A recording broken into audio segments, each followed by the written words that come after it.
You only need to be one day smarter than the client.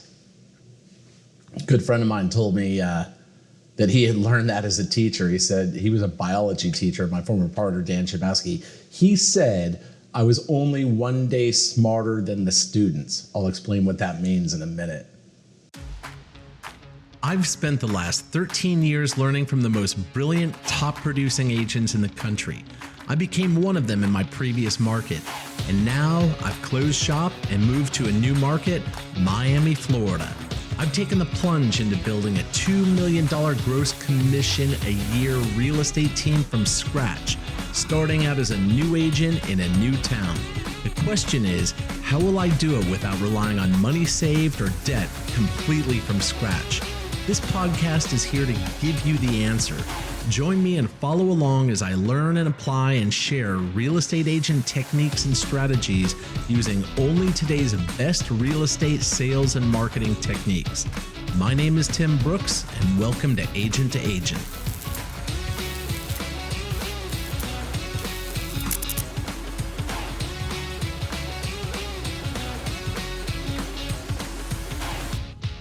Okay, so I took my friend Dan's saying and translated it to real estate. You only need to be one day smarter than the client, which means don't be afraid. You are an expert. You're an expert in their eyes, so don't worry about it. Have confidence. However, what I really want to talk about with that is something called just-in-time learning. It's what I did when I first learned how to do real estate, and it's what you should do now. Classes are great if you've got nothing better to do. The thing is, you have something better to do, which is go find clients.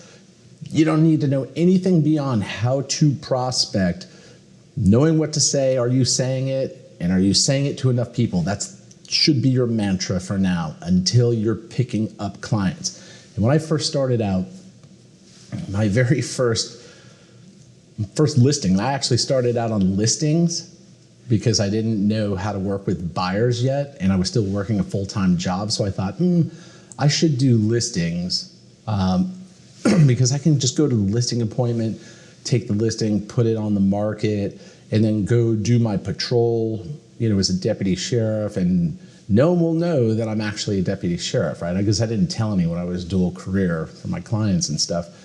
So I thought that would make more sense. So the first thing I learned how to do, just like I was telling you, was, okay, I got this MP3 series of recordings from a guy named Bob Fitzgerald who had worked for Mike Ferry. So in my patrol car, I would go around listening to these Bob Fitzgerald recordings about how to do expireds, FSBOs, and the objections and stuff like that. And so my shift was 12 hours in the police car. I would drive around for 12 hours every day listening to maybe the series of 3 or 4 hours of Bob Fitzgerald doing this training with his expired script and everything.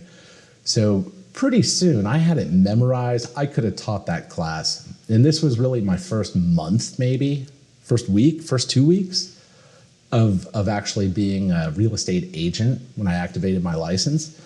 And so, okay, I get the expired list like he told me to do. I get it. I'm calling. I'm using his script because I can hear the guy saying it because I've listened to it so many times.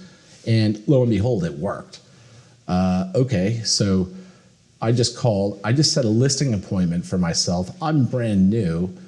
So my next question was, now what do I do? How do I do a listing? I didn't know how to put it in the MLS. I didn't know what paperwork to bring. I didn't know anything. And the funny thing is, I asked some agent, it was actually my team leader at the market center I was at the time, I asked her, what paperwork do I need to bring to a listing appointment? So she starts giving me all the numbers and everything, whatever the codes were to it.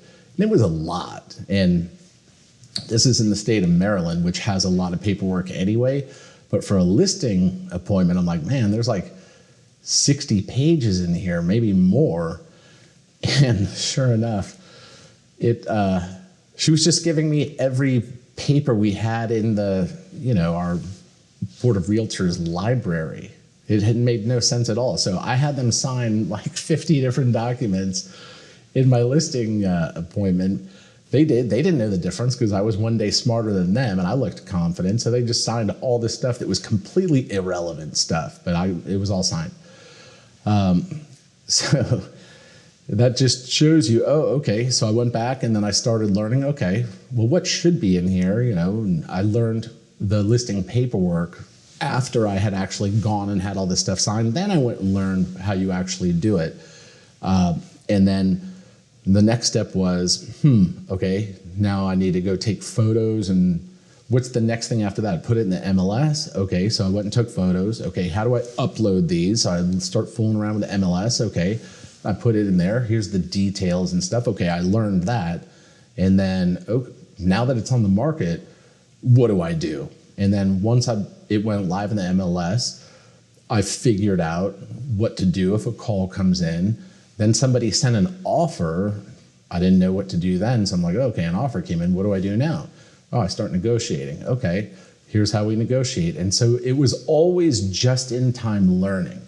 And the reason that matters, and that just happened by luck to me, I guess, but I never worried about what was 2 steps down the road. It was always, what's the very next thing? It's almost like you're in a dark room, you have a flashlight, but it will only shine 2 steps in front of you, and that's all you can see. So once you take a step, the next step after that becomes illuminated, and then another step, and then the next step becomes illuminated. You're never going to know the whole path up front. Don't be afraid of that. Embrace that with your learning. This is one of the things that causes new real estate agents to freeze. It causes their career to just stop. They get into learning mode, class mode, and never into prospecting and selling mode.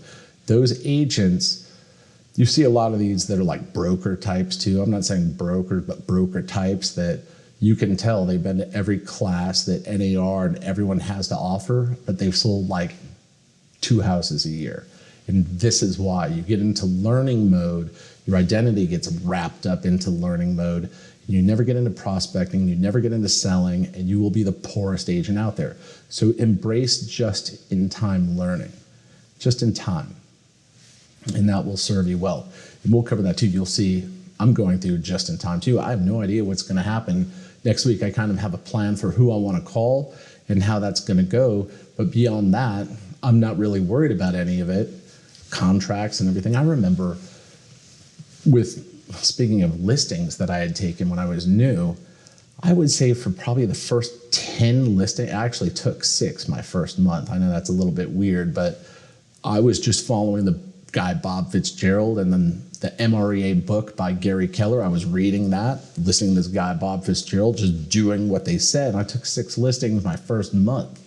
So there was a bit of a steep learning curve, but I learned it pretty quickly in just 1 month. But I never worried about anything beyond what's the very next thing. And then, okay, let me learn that now. Okay, the next door is revealed. Let me learn that. I want you to embrace the same thing. And so, next month, I don't know. Right now, I'm just worried about finding clients. It's the only thing that matters, finding clients, getting a client. Once you have a client that you're working with, oh, okay, what's the next thing to worry about? Oh, how do I get that paperwork signed?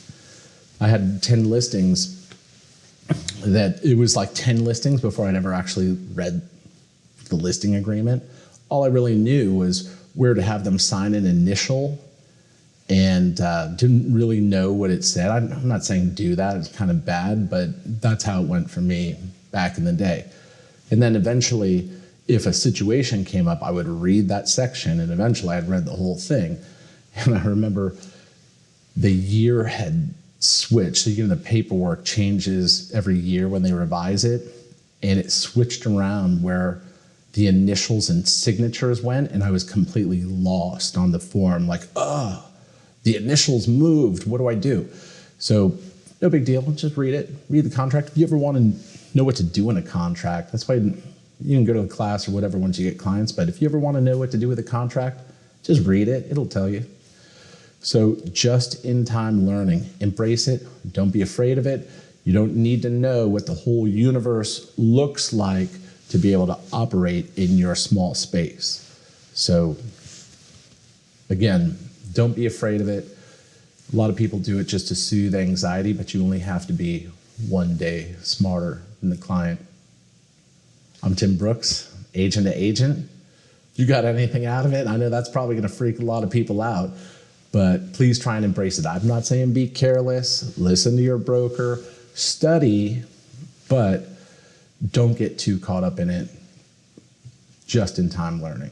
That's the way we're going to coach here too, is just-in-time learning. So again, review if you found this helpful, like, subscribe, and I will see you on the next one.